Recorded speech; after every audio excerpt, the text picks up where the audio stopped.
Well, damn. If you can't go to Mary J. Blige and Kendu for Black Love, where the hell can you go? Yeah, outline.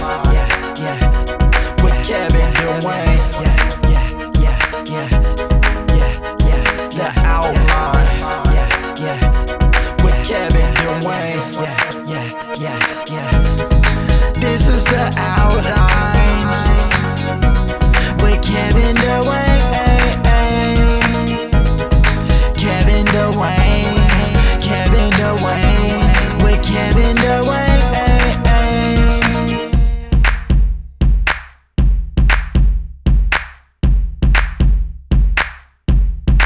Yo, what's up, you guys? This is The Outline with Kevin Dwayne. It is the middle of the week. Hope you are enjoying yourself.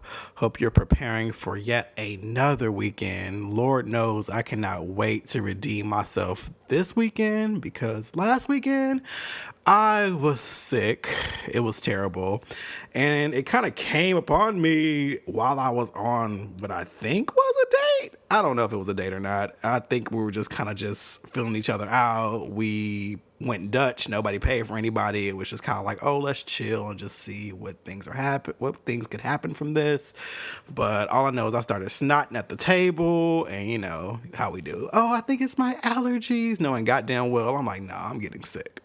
So most of my weekend was just a wrap. Friday and Saturday, I just rested and just stayed home and just watched tons of television.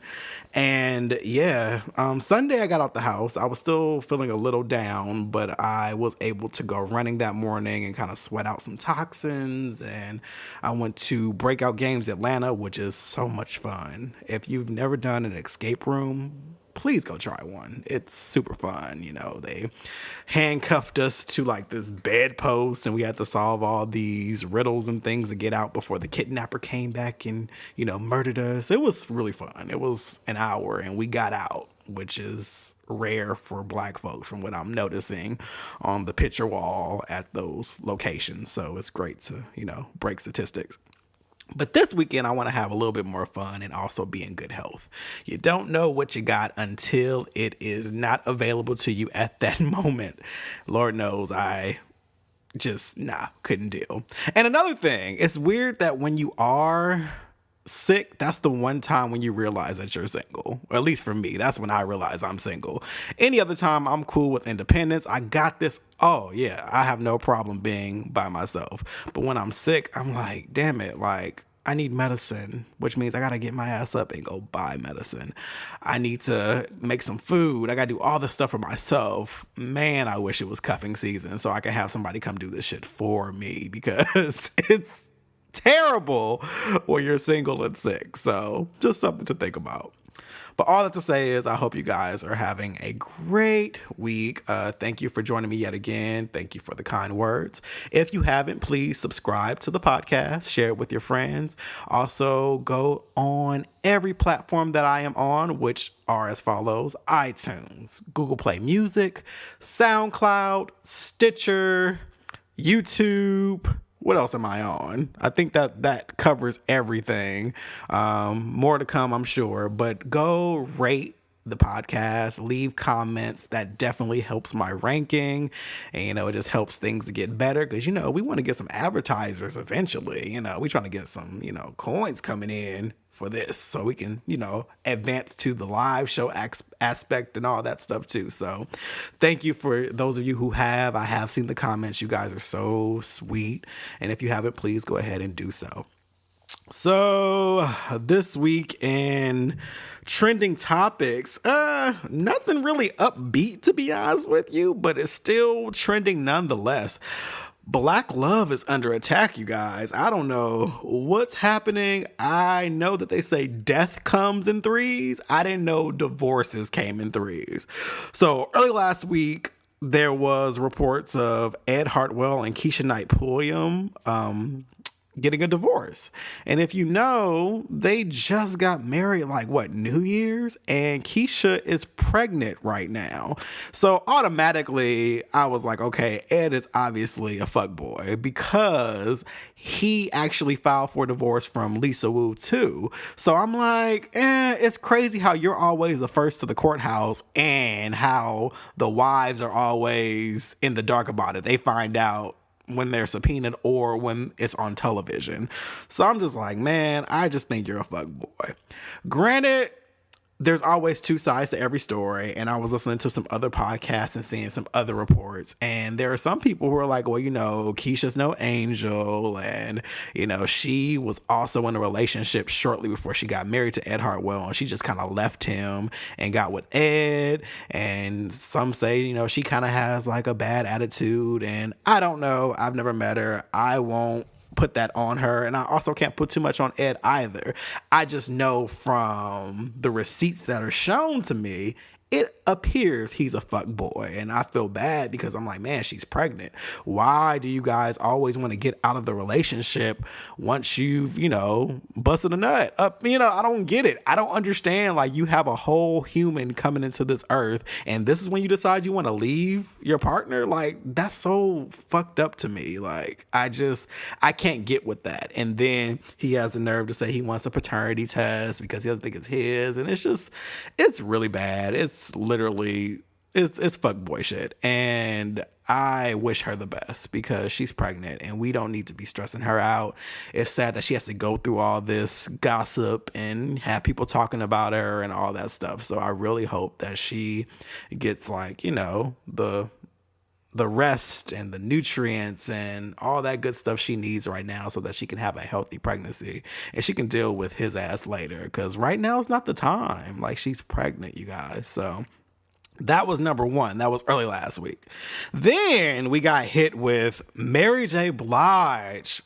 Mary J. Blige filed divorce from Kendu after 12 years, irreconcilable differences, which is, the go-to for most divorces. I mean, that's typically what they state.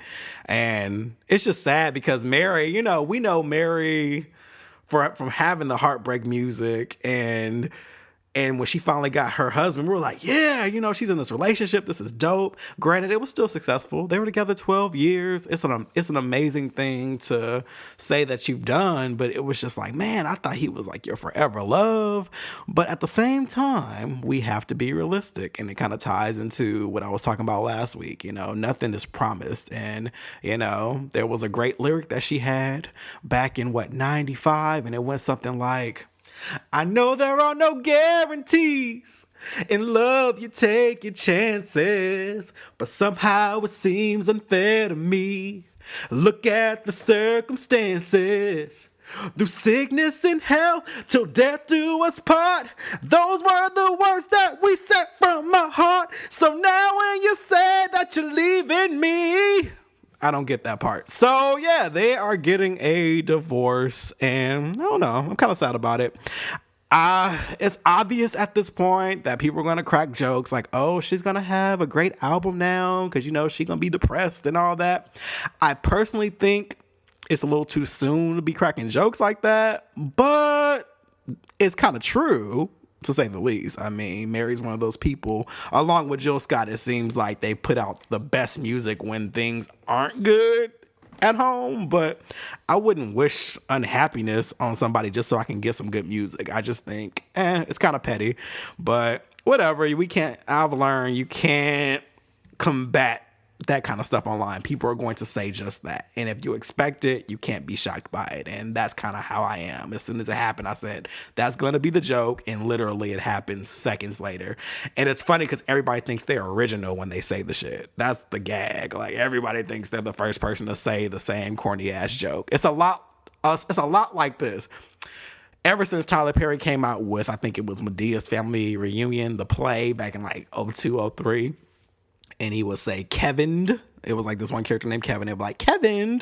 So now when I meet people and they find out that my name is Kevin, they always be like, Kevin. And I'm like, nigga, I promise you aren't the first person to do that. And it's actually not that damn funny at this point. Like, it's been 13 years. Like, but Can't stop it. People are going to do it. Some other Kevins I know embrace it. They put in their IG and all that stuff. And I just kind of just roll my eyes at it because I'm like, dude, that joke is so late, but people are late, and that it just is what it is.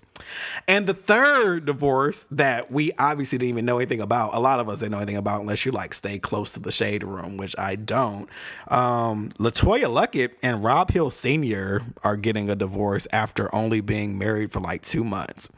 Now, the joke kind of writes itself on this one because Rob Hill Sr. is like a relationship meme guy. He's always on Instagram talking about, you know, what women should do and what men should do in healthy relationships. And you're like, well, this is not a good result of your own advice, but I'm going to let him rock. That is his journey to figure out. But I just think it's hilarious because you're like, oh, okay. So the relationship expert didn't do too well in his relationship. So, but people are human and things happen.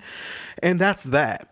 Sadly, this is the highest of news and trending topic. It kind of goes a little sadder from this point, and I apologize, but I still want to talk about these things. You know, I like to look at what's important.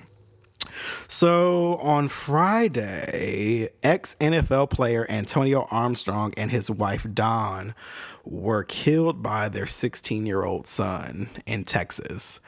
I saw the story initially on The Root, and I was reading through it, and there were some things that actually triggered me in the story. Number one, the story, of course, highlights the deceased. It's like, you know, they were great citizens of society. They owned 2 gyms. They were so nice. They went to church. He was an associate pastor.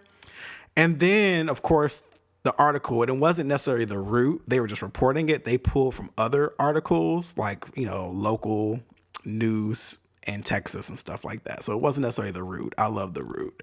But it was just talking about, you know, they were great people and there was just no way to justify this. And then there was a quote by their the son's aunt, like, you know, he was very well taken care of and he was never neglected. I don't know why he would even have done this. This doesn't make any sense. There's no way to justify it. And it made me think about something. This is a very tragic story and it's really sad because I can't imagine what will compel a 16-year-old to kill his mother and father, like his family, especially his mother. You know, boys and our moms, we love our moms. Like, it's, oh my God, like that's our, you know, that's our push. At the same time, he's 16 and it's, listen, you can't kill people and consequences will ensue. They're going to try him as an adult. Or they're going to try to confirm him as an adult first because he's 16 and then try him as an adult for, you know, capital punishment or whatever and all that good stuff or all that bad stuff. So they're going to try him as an adult for this because, I mean, he murdered 2 people in his family. And then he said that he saw a masked man. Like he called the police himself and was like, okay, a masked man was in here and I heard gunshots. Like he made up a story about what happened. But I'm more concerned about what went on behind closed doors because it's so easy to say, oh, the 16-year-old is a monster. How could he do this? They were such great people. They went to church. But commonly when murders happen, we never really inspect what actually happened behind those closed doors. And I couldn't help but think, like, are we ever going to hear about what was his motive? Like, what really drove him to do this? Like, was there any abuse in-house that no one knew about? You know, was there a mental illness that was unchecked? You know, could he have been, you know, gay? And since his parents were heavily in church, like, there's things like that I'm like, we never do that, especially when someone is killed. And like I said, consequences need to come. You can't take someone's life. You can't commit a crime that large and not be punished. But at the same time, I would like people to explore it a little deeper because, of course, he's being demonized. Like, oh, he's a terrible person and this is terrible. How could you do that? Yeah, it's very terrible. It's very tragic. But I also know that there's multiple responsibilities happening there, and I'm like, is there something that's not being uncovered though? They did report that there was a note in the kitchen that the police haven't, they're not releasing that to the public. But I'm just curious about it. I don't want to just do the whole, oh, you're terrible, you need the death penalty, you need to die, be buried under the prison, go to hell. I'm not a part of that crew. But consequences do have to happen because you killed someone. But I would like to know more of his story. I would like to know what happened behind closed doors, because to get to the point that you want to end two people's lives, people that raised you, that has to be pretty damn serious. And I don't think it was money related at all, because when it's money related, you're a little more incognito about that shit, I think. And he kind of just killed them in cold blood. So I don't know. I was just interested in that. And the third and final story happened this week, actually. The 9th black woman killed by police this year. Say her name. It is Korryn Gaines. So here's the story. 3 police officers, I believe, in D.C. I do apologize if I don't have the story correct, but I read over it and I had to cover it just to talk about it. They showed up at Korryn's home. They had a warrant for her arrest and her boyfriend's arrest. Him for possession and her for a traffic violation, which already has holes in it. They said they knocked on the door for a while and no one answered. They obtained a key to her apartment. They went inside of the apartment. They said she was sitting there with her 5-year-old in one arm and a gun in the other hand. And they said they tried to talk her down from, putting the gun down for like hours or something like that. And they said that she was threatening to kill them if they didn't leave her house. And they said at that point, they let a round go in her. Mind you, she had her 5-year-old son in her arms when they let a round go in her. And he was injured. He's still alive with injuries, but this story has so many holes. The boyfriend escaped with the smaller baby, but he was detained later in the day. But I'm just so over this narrative. Obviously, the body cam somehow didn't work. And I read somewhere, they've only had this program for several weeks. What the hell? Like, we know how to use technology. Let's not play this game. It's so crazy how they conveniently don't work when you guys are killing black people. And the story just seems so hard to believe. And then Sean King he posted some information about her, talking about police brutality on her Facebook page and having videos about this stuff. And this instantly reminded me of Sandra Bland, because Sandra Bland also was very vocal about Black Lives Matter and also very vocal about police brutality. And you start to feel like, are they targeting these people? Like, are they literally finding anything they can do? I mean, Sandra Bland died because she didn't signal before moving over to let a cop pass her. That was the ultimate reason she died. You know what I mean? And being black. But then this situation, you came to her house, Korryn, you came to her house because you had a warrant for her arrest for a traffic violation. And you went through all of this, and then she ended up dead. And then now you have a little boy who's probably going to have PTSD because he witnessed 3 cops shooting at his mother and him, and you killed her while she had her arms around him. Like, this story has so many holes in it, and it's so... I'm exhausted. I can't... when I saw the headline, I didn't even want to click on it, but it kept popping up. So I finally read it in Washington Post and just shook my head. And it's sad. It's really sad. And we're just running out of energy for these things. Like, what do we do? What do we do? Like, what do we do? Like, I just don't have any words. You guys, as in police, always have a way of detaining white people without killing them. You know, you take them to lunch and, you know, they get short periods of times. I mean, they can do anything and it's fine because, you know, jail and prison isn't made for them. So it makes total sense.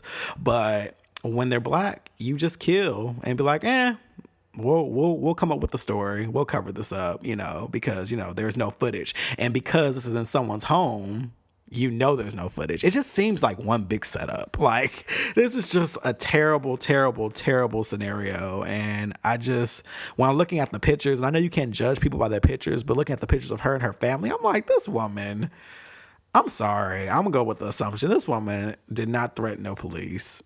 She looked so damn sweet and she was like a family girl. Like, there's so many holes and we'll never know. Or maybe we will. I don't know. But something needs to happen. Something needs to happen. This just can't continue to happen. It's so frustrating in 2016. So rest in peace to Korryn Gaines. Much love to her family and to her kids that have to live without their parents. Like, it's a really sad story. But those were the things that were happening in trending topics this week. And moving on to our main topic. So, projection. I don't know if you guys know anything about projection. I kid you not. A common conversation I have with people all the time is about projection. Changingminds.org. I went to this site, among other resources, just to kind of get some simple definitions so I can explain this to you. Being in social media, I am always at not the mercy, but I'm always exposed to people's comments. Like, people have something to say about everything, and that's life. I mean, everybody has an opinion. You have to understand that when you put things out into an open space, you also have to expect that people are going to have an opinion about it, whether you ask for it or not. I've learned that. But one thing that has helped me, I guess, deal with opinions, especially negative opinions and so-called constructive critiques, they tend to be a form of projection, meaning it's never really about you. It's about what the person is dealing with. Changingminds.org is a psychology site, and I like their definition or the description the best because it's clear. I mean, there's other ones and you can look into it yourself. I highly recommend it because this is what I do to kind of, you know, decipher when people are really being constructive and when they're just projecting their own shit onto me. So they say, when a person has uncomfortable thoughts or feelings, they may project these onto other people, assigning the thoughts or feelings that they need to repress to a convenient alternative target. Projection may also happen to obliterate attributes of other people with which we are uncomfortable. We assume that they are like us, and in doing so, we allow ourselves to ignore those attributes they have with which we are uncomfortable. And there are 3 types of projection listed here. And I thought this was really cool because I actually didn't dig this deep into it. So I learned something while researching for today's podcast. So I'm excited about this. So the 3 types are this. Neurotic projection is perceiving others as operating in ways one unconsciously finds objectionable in yourself. Complementary projection is assuming that others do, think, and feel in the same way as you. Complementary projection is assuming that others can do things as well as you. Projection also appears where we see our own traits in other people, as in the false consensus effect. Thus, we see our friends as being more like us than they really are. And I see this every day. One of the things I think about the most is when I lost weight and when I started posting pictures of, you know, my progress and stuff like that. And there are some people who are uncomfortable with it. And then you start to see kind of people's insecurities show up in their comments towards me. For instance, when it's like, oh, you think you all that now? And I'm like, no, I don't think I'm all that, but I kind of think you think I'm all that. You know what I mean? Like, it's one of those things where it's just like, why are you saying stuff like that? I've had people say, well, I know that you've lost weight, but just don't get a big head and don't become an asshole because of it. I'm like, why would you think I would become an asshole just because I decided to get healthy? Because I decided to take better care of myself. And I started kind of deciphering that. I'm like, oh, is that something that you would do if you lost weight? You know, because this stuff never comes from somebody else who is also fit. It tends to come from people who aren't fit. And I see stuff like that all the time, or especially when it comes to insecurities, or if someone's alone and they see somebody else in a relationship, oh, well, that's probably not going to last, or that's probably not a real relationship anyway, or he's probably cheating. And you're just like, you don't know what's going on in these people's relationship, and yet you were saying this, and you start saying to yourself, this person is not just being an asshole or being rude. You start kind of deciphering and saying, okay, what exactly are you projecting onto them? I remember I have one of my best friends is a journalist, and when I was in LA, we would go to a lot of shows and have a good time. And I remember there are people who would be like, oh, you're probably just his friend because, you get to go to free concerts all the time. And I was like, actually, you're wrong, because one of the things is I knew what he did before. He told me what we did after we were friends. Like we were hanging out, and I knew that he was a reporter, but I didn't know exactly in what vein it was. And then even when I found out that he was going to shows, I made a conscious effort to never ask. I was like, you know what? I'm not about to do that because that's not my role. I would hate to be in a role and have somebody use me for what I can get them into. And so even when he would invite me to stuff, I'd still be like, nah, I'm good. At least for the first couple months of our friendship, because I'm like, I just don't want you to think that I'm here to use you. I made a conscious effort not to do that because I liked him as a person, and we're still friends now. And it's been 6 years now, 6 or 7 years. And we're still friends now. And after a while, I became his go-to, and we did go to a lot of shows together, but it was for me to hang out with him and to support him in his work. It was never like, oh, I'm just trying to get put on and I'm just trying to go to all this stuff. But I remember people will say little side comments like that, oh, you're just using him. And I'm like, no, that's probably something that you would do if you were in my position. And I always have to tell people, like, listen, I don't treat my friends like that. And it's projection. And I hope I'm explaining this well. So the next time someone is criticizing you or say something that's just kind of off topic, pay attention to them. Pay attention to where they might be coming from, because a lot of opinions and criticisms come from one's own experience and their own worldview. I remember another time where early in my social media days, someone posted a picture of me in a forum, and it was so random, but I was tagged in it. They were like, hey, have you seen this? So I went, someone's like, oh, I like Kevin. He's really smart and handsome, blah, blah, blah. And I was like, oh, this is really cool. But back then, when I used to read comments, I don't read comments now, just FYI. When I post pictures and stuff, I unfollow my own posts because it's either really, really basic or really, really filled with projection. So someone made a comment about my forehead, and I thought that was so weird. They were like, oh, this nigga got a big ass forehead. And I was like, okay.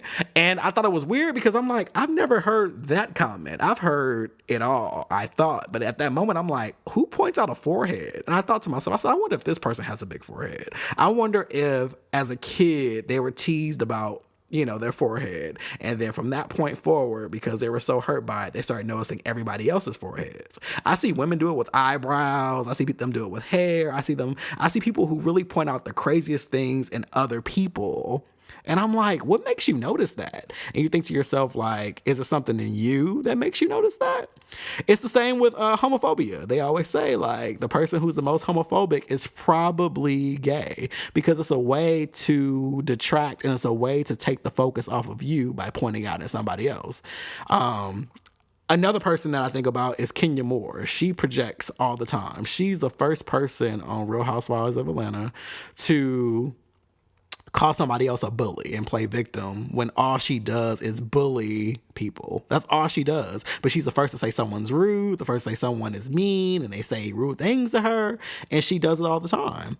And projection is kind of how people operate. They put their things on other people.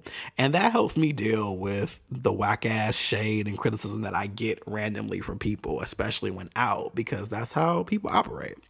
One thing me and my best friend, hey Christina, we point out when we're projecting. Like, we have these rant sessions when we're on the phone, and we'll be like, wait a minute, let me stop because I'm projecting my shit. Because we all do it. And I just want to point it out and explain what it is so you can note if you ever do it. Like, pay attention the next time you have an issue with something and think to yourself, is it something in me? Or is it really something in them? I think this is why you have those situations where there are like people who will come into a room and there's like a girl like, I don't like her. She seems fake to me. Or there's just something about her that I don't like. Now, don't get me wrong. I'm all about energy now. And I know when someone's energy is not right, but I also know when I'm projecting my shit on somebody. I used to be like that with other social media people. We'll have a vulnerable moment. I've been doing social media since, having like blogs and videos and all this stuff. I've been doing this since 2009. And I remember like seeing other people, get really, really big and be successful and be able to like successfully monetize it and just do that. And I remember being kind of in my feelings like, why can't that be me? Why can't I reach a level of success? And so if somebody would bring them up, I'd probably say something like, oh, they're not that funny, or it's not that cool, or whatever. I don't get why everybody's into that. That was me projecting the fact that I wasn't as successful as I wanted to be. And I had to check that. I had to realize like, nah, it has nothing to do with them. I actually think they are funny. I actually do like them a lot. The real issue is I'm just not where I want to be. And we have to check that. What can I do? And that's when I was like, I'm going to be consistent. I'm going to continually do my thing and be passionate about my own work because my story is different from somebody else's story. So you have to watch projection. So are you projecting anything? Can you think of any examples where you projected? I won't tell anybody. Write in the journal or something.